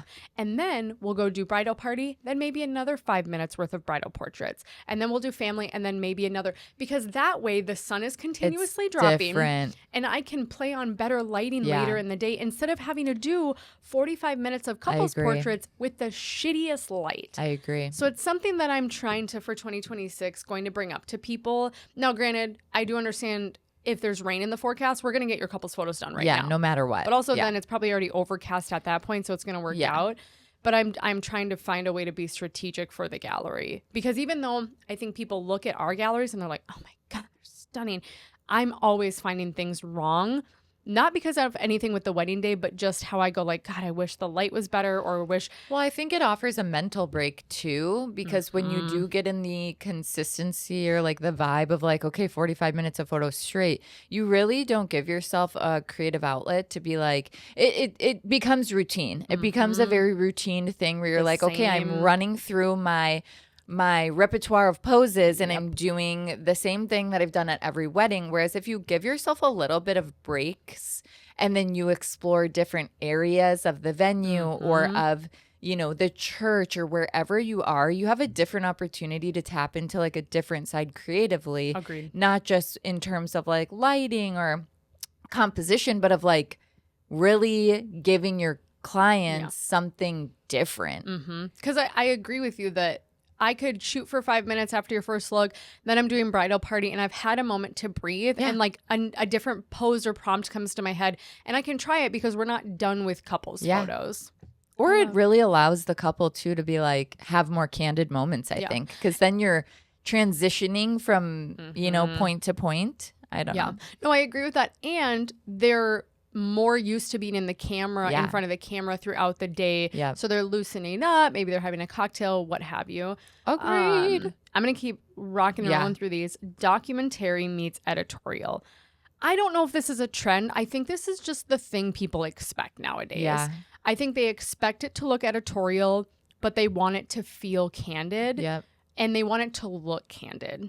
And I'm like, well, those are opposite things on the spectrum, but we can try our best. Like, for instance, there's a picture of like someone holding a martini glass. I'm willing to bet, because I've done this myself. Let me see. We're all, because they're holding it in such a weird way. I feel like. Oh, that is posed. That's posed. And that is a posed image through and through. Yeah. So this whole like documentary, I need people to know very rarely, was that a candid moment? I really love how you're saying documentary. Documentary.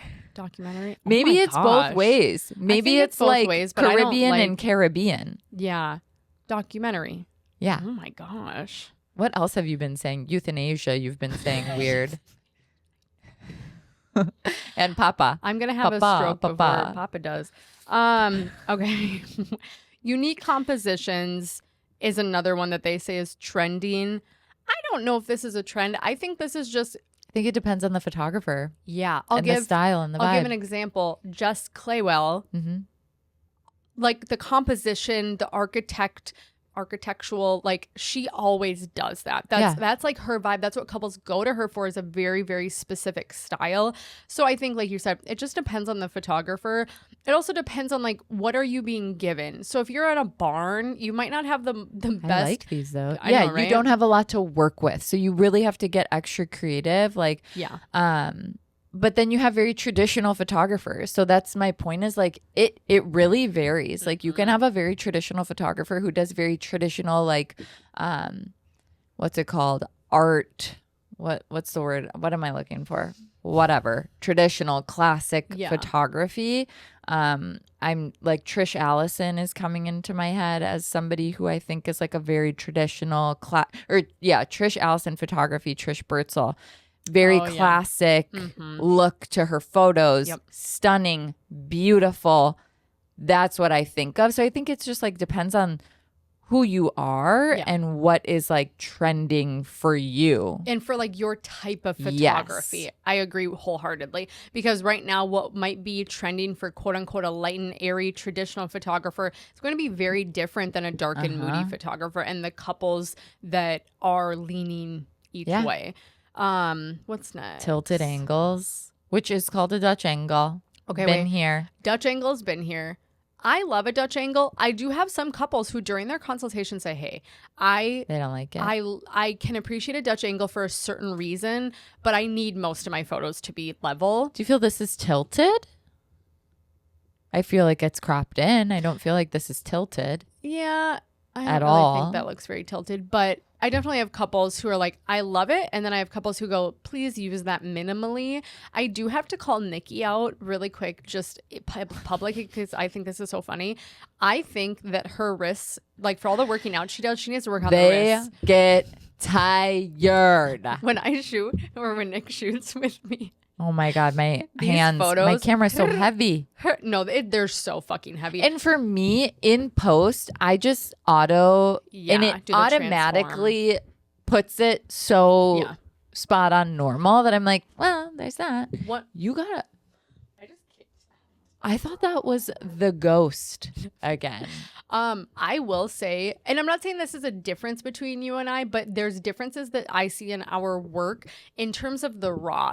I love a very, very wide photo. I want so much negative space. And I was thinking about that. I was going through my raws from shooting with you. And I was thinking about that because I was like, ooh, I hope that Nikki is... Jesus Christ. Fucking Adam is in the fucking window peeking his head over like a motherfucking murderer. Did he see you? Are you kidding me? I'm gonna rip him apart. Motherfucker. I thought there was a bug behind me or something. No. Well, an intruder. A fucking home invasion, bitch. That is so funny. Also, moving on from talking about me and my fucking raws. No, there's nothing wrong with your raws. I was nervous when I was looking at my raws that I delivered to you. I was like, oh, she might be annoyed as fuck because you do tend to shoot a tighter aperture. What am I talking about? A tighter, you're going to want to fix right side. Yep. I think that's what you're used to when I second shoot with you, though. That could be. Because obviously you're always going wide, so I'm always going tight. That makes sense. But I will say, even with like Sylvie and Brian, I feel like you're just either closer or shooting at like a 50 millimeter. Like you're going in and out. I'm probably closer. I'm rarely going in. I don't know why. I just love, like, I'm at 35, sometimes 28, and I'm going wide. I want so much negative space. All that to say, I also have like the leveler on my camera because I hate like having to correct it in post. No, it's not like I have to do that. You know, if you're seconding for me, it's not like 1,000 photos, but I am always trying to shoot very much in camera, the exact exposure I want, like I barely want to do any post-production, which I will say those stresses me the fuck out on wedding days. Yeah. Because I'm not I'm like thinking so much about what I'm doing in camera that sometimes it takes me away from like, what am I doing in the moment? Sure. Which is not a good thing necessarily. It's not terrible. Yeah. So anyways, all that to say, the tilted angles, I get the These aren't tilted to me though.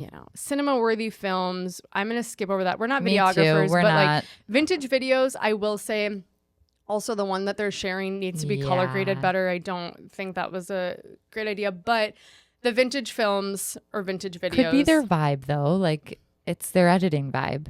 It could be, but I'll give you an example of why. Look at the border of this Super 8, how like white it is, how transparent. It's not supposed to look like that. That's supposed to be very dark. And you know what I mean? So like the shadows need to be brought down on this image and some tone correction in order to. But that could be the product that they put out and how they like to do it. Fair. I just feel like I see a lot of Super 8 where it's not like it's colored weirdly. You can color it however you want, but I just don't think anyone colored it at all. They just got the scan back from the lab and which could be. I went, oh great. Yeah. But I will say I am trying to split my bookings 50% photo and 50% vintage videos.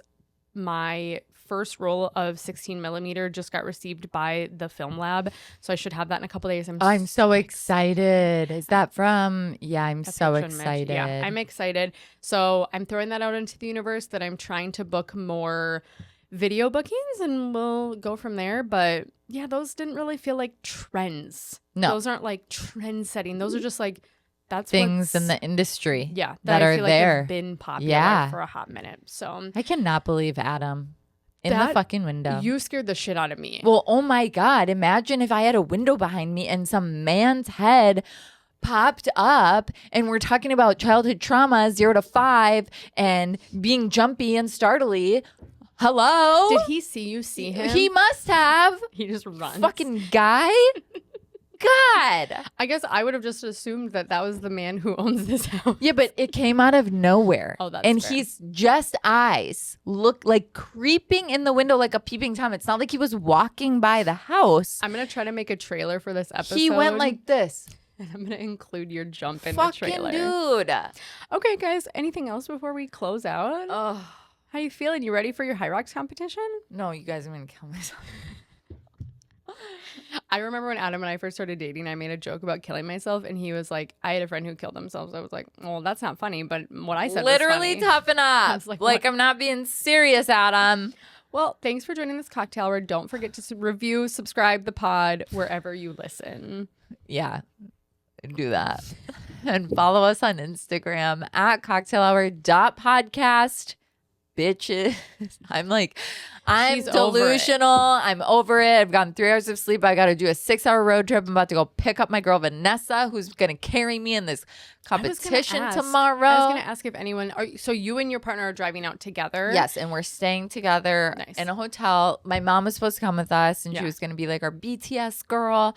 Yeah. Is Grace coming? No. Oh, okay. I'm not taking anybody. I'm just going for a quick trip. My fitness coach or like our class coach at the gym is gonna help film us. Nice. Yeah, because she's going now and she's not competing, which thank God. But that's why I might be going to Phoenix When's that? before Vegas. So that would be I would compete on the 29th and then I could just stay there the 30th and fly to Vegas the 31st. That makes sense. Okay. So and honestly, I feel like it might be cheaper I was too gonna say it'll to probably be cheaper. do a one-way to Phoenix and then I wonder also how far that is. yeah, it's like a drive. Yeah. It's probably like a 4-hour drive. Really quickly, Delta, because when we were talking about flights, you were like, yeah, this is Maine, not economy. Did you notice Delta Yes, I changed did. it? So that's what I noticed when I was looking at flights to Miami. They've changed it. Yeah, so I was it is pretty no irked. longer economy, Main, cabin, comfort plus, and then first class. It's Main basic, which is economy. Main, and then Comfort Plus first class. Because when I saw the prices, I was like, oh, lovely. For Maine, wow. Yeah, those motherfuckers. And my issue is I actually don't care about Maine Basic. Like, I don't need to pick my seat. Yeah. But you're telling me that you're not going to give me points on this fucking flight? That really irks me. And I'm just like, it's like that Black Mirror episode where everything is a subscription and it's an ad plus and a like, plus and now it's an ridiculous. exclamation mark. And I'm just over it. One other thing, though, that I did mean to talk about that I forgot until this very moment is Escape camper vans. Did you see that they are going out of business? I didn't, which but you is did tell me so that. Sad, by the way. And they're selling all of their vans. There are some vans going for $1,500. You might see my ass with a camper van. I'll rent it from you. There you go. See, I've already made my money back. I'll charge you $1,500. No. But Adam was like, didn't you and Nikki have like quite an unenjoyable Okay. time? Different story. Yeah. But imagine having one of those. And I would drive to Duluth. Exactly. Or like camping. You could use that instead of a tent. 100%. And it's $1,500. We need to close these blinds. I'm just realizing the blinds need to be shut all the way because Can't do that. fuck that. That I'm still reeling about it, guys. I'm reeling. I'm upset. I also Emotions are high. body shamed a man by accident. It is this man that goes to my gym. Oh. No, I thought this was not- going to be a good thing. No. Well, okay, here's the thing. We have like a very banter relationship. We banter back and forth quite a bit. Is this someone I've met? No, I don't Okay. know who you've met. Oh, no. Okay. No. But he's been gone for a while. I guess he has like a hernia. Sorry, Tony, I'm talking about you on the podcast. Not that you're ever And going to my listen name. to this, but he has a hernia, so he hasn't been coming to our class regularly. Fair. So he's been running a lot, which like if you know anything about running, it really leans you out. It like makes you skinny. Yeah. Cardio in general does. And so I'm looking at this man as we're chatting in the sauna, full of people, by the way. And I'm like, yeah, you look really skinny. And he was like, I would love if someone What? told me that. what do you mean? Like in a bad way? And I was like, and then the lady next to me was like, no, like lean. You look leaned out. And I was like, thank you so fucking much for saving me because I didn't mean it in a bad way. But I feel like men can be body shamed Yeah. by on being called accident. skinny. Go call Adam skinny. Tell him he looks skinny. Yeah, Tell him he looks I don't skinny. think he'll like that at all. Exactly. But what I got And this from was like that- a big guy. Like he was Yeah. jacked. what I got from that is there's a male female sauna at your gym. Yeah. Oh. Yeah. I don't think there's one at mine. There is. And there's one at Plymouth, Edina. Yeah. By the pool, by the like main pools and hot tubs. Yeah. Really? Yeah. The one in Plymouth is huge. It is double the size of this bedroom, double the length. And it's just, you have to wear clothes, obviously. yeah. Even in the sauna, in the things, like you're supposed to wear clothes. The Oh, well, I'm steam not- room, you can go butt naked, but there's a joint steam room too at our gym. I'm not going titties out ever, but I would love to be able to do those things with Adam. And I'm always just in the sauna by myself in the You women's. should look into it. I'll look into it. I think your gym probably has a joint sauna. That would be enjoyable. Yeah. Also, then I can force Adam to go in the sauna because Yeah. we have the most expensive gym unless there was an Equinox in Minnesota, which there's not. I know. But I know I would do it if there was one.